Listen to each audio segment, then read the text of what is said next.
In 1973, the gas crisis was kind of a big deal, and something that became pretty popular is the mini truck.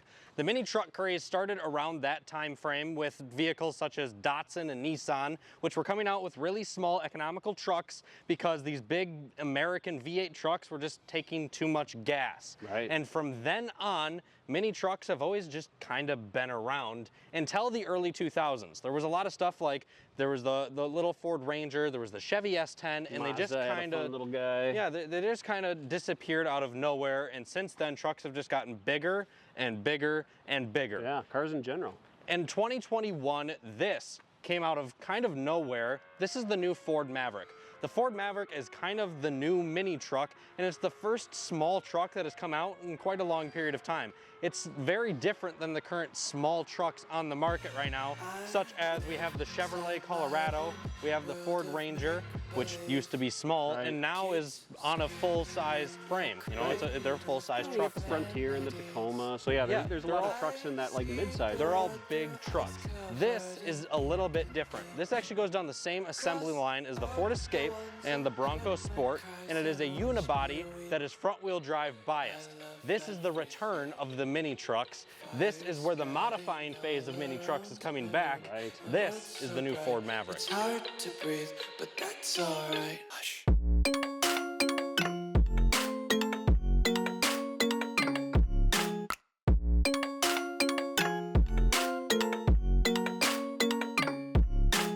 Trucks continuously got bigger. Other people wanted them to get bigger as well. So everybody for the last, I don't know, 20 years now has just been lifting trucks and throwing lift kits, big wheels, and the craze of performance trucks even just completely went away. Fell apart. We've previously made a video on the last generation Ford Raptor, and when we were researching and developing that video, we were watching some videos with the main engineers of the Raptor and listening to why Ford is never going to make a performance truck again. The reasons for that being, to make a performance truck, you have to take everything out of it being a truck. You have to take out weight, you have to take out, you know, different things with the four-wheel drive system. They just don't sell well, right, and that's the reason for it. You can drive a Raptor wherever, whenever, however. You can't do that with a performance truck. So the performance trucks faded away, and it was just kind of big lifted trucks for quite a while now. For sure. Recently, I've been seeing some single cab newer trucks getting slammed with Whipple superchargers on them from Chevy, Ford, not really Dodge for some reason. But this is the first little truck that we've been starting to see a pretty large majority of the population wanting to modify. Granted, unlike a lot of other trucks, they're not wanting to lift these, they are wanting to lower them. And as you can see why. This thing looks amazing. This is on coilovers, 22-inch Nice wheels, and it looks really, really good. Now, if you're wondering why we look so good standing in front of this truck, it is because of True Classic. My shirt and my shorts here are provided by True Classic, which is an amazing American company that supports our vets. They make some fantastic, high-quality, simple clothing. Yeah. As you can see here, I really like their stuff. Good. It is super, super comfortable. Even before they decided to go ahead and support some of our videos here on Performance on Wheels, I have been wearing True Classic.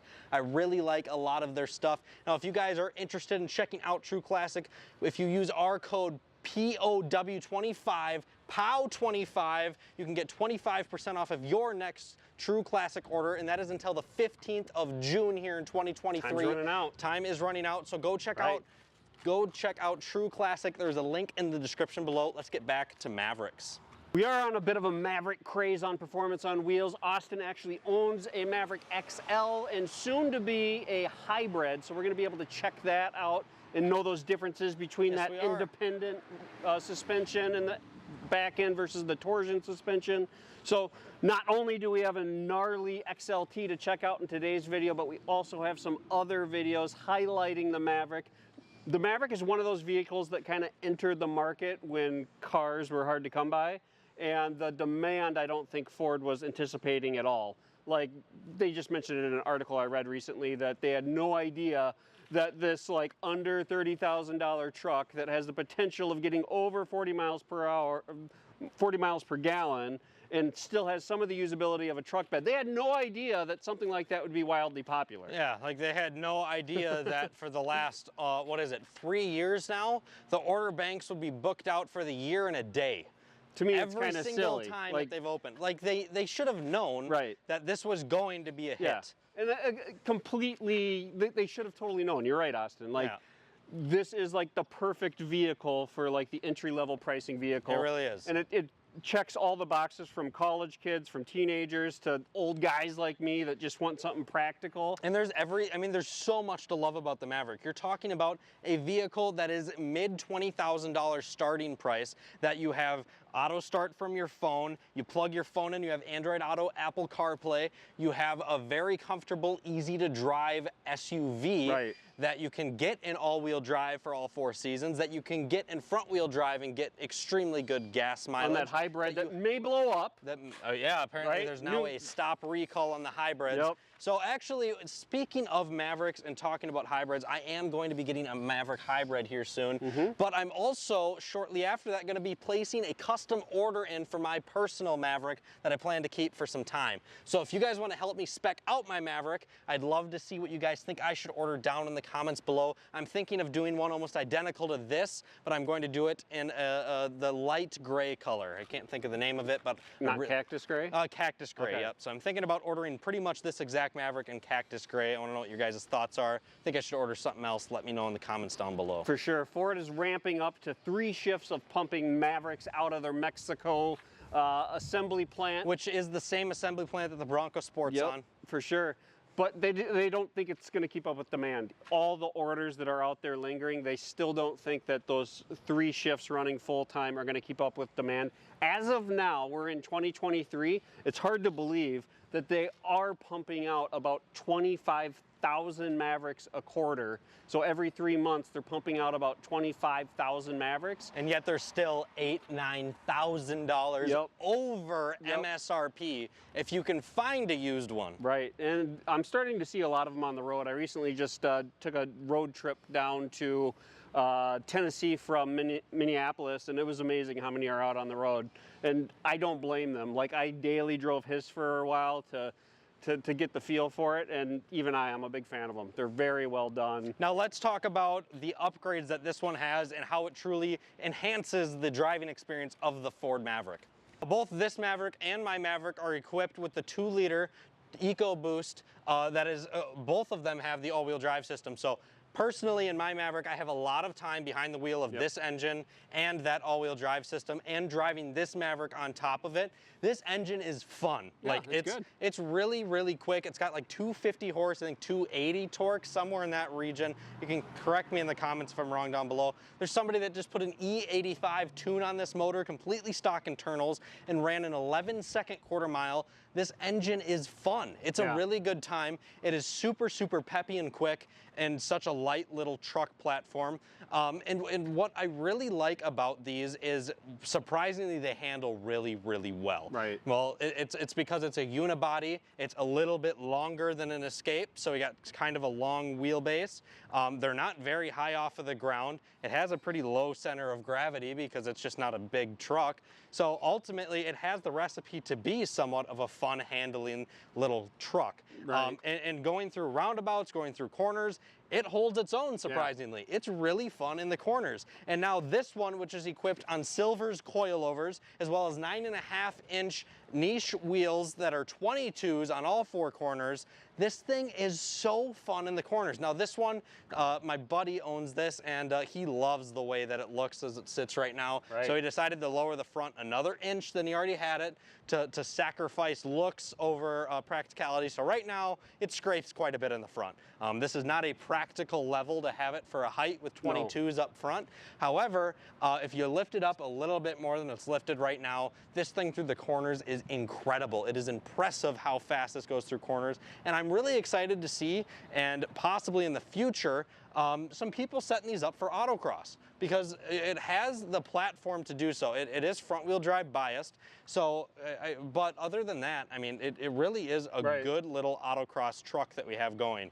I am very curious once you get that hybrid to see how I mentioned it once, but the difference in the rear end having the independent rear suspension versus the torsion link rear suspension that you only get when it's front-wheel drive only. So I'm curious to see, like, you would think that the all-wheel drive would be ideal for the handling feel for sure. Yeah, so I will admit, you wouldn't ever guess it, but they are fun to drive. They're a really good time. They put a smile on your face, surprisingly. And this, with the additional coilovers and wheels, it just adds to that experience. Not only that, but this actually turns quite a few heads going down the road. It looks good. It does look really good. It's got a really, really good look to it. The stance on it is about as good as it gets. The blackout package that came from the factory on the tail lights. This one is equipped with the XLT luxury package. It has the XLT black appearance package, which gives you, yes, the headlights, the taillights, like you said. So it is equipped quite well to have the right look. All right, so taking this thing through some corners, it surprisingly has like zero body roll.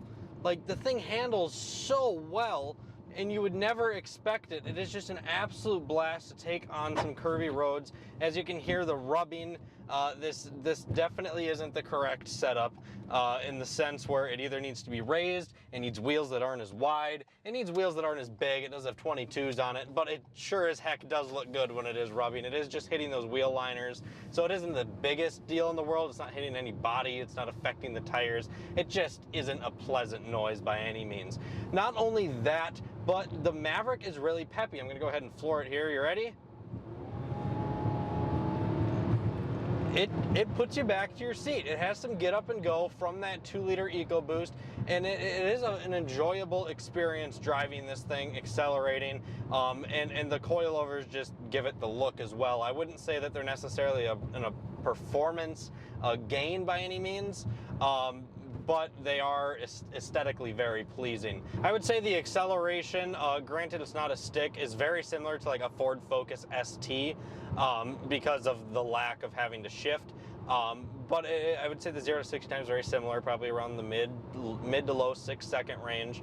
And it's just it's a really fun truck to just drive around. It's a really great daily driver, and it's going to have a boatload of aftermarket availability. There already is some really cool stuff straight from Ford.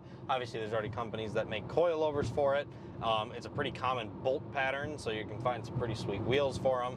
And I just overall think the Maverick platform in the future, when they come more available, is going to be a huge aftermarket, or have a huge aftermarket with them, because it's going to have such a following, and there's so many good things that it has going for it. The price range, the gas mileage availability, and then just the overall package that you get with these things. So at the end of the day, we have a stellar $33,000 Maverick XLT that has all the fun options that make this a great daily driver. But yeah, you'd be lying if you said you weren't taking some of that practicality away with those 22s, coilovers. The ride's a little bit rough. It rides a little rough. It's almost painful for me. Maybe it's just because I'm older, but anytime we hit a bump and I hear that, the pain, my heart drops just a little bit. But anyways, guys, we got to get out and enjoy this beautiful summer day, so we appreciate you guys tuning into the video today. Make sure you hit that subscribe button and check out some of our other Maverick videos. This father-son duo is out for now. See you guys.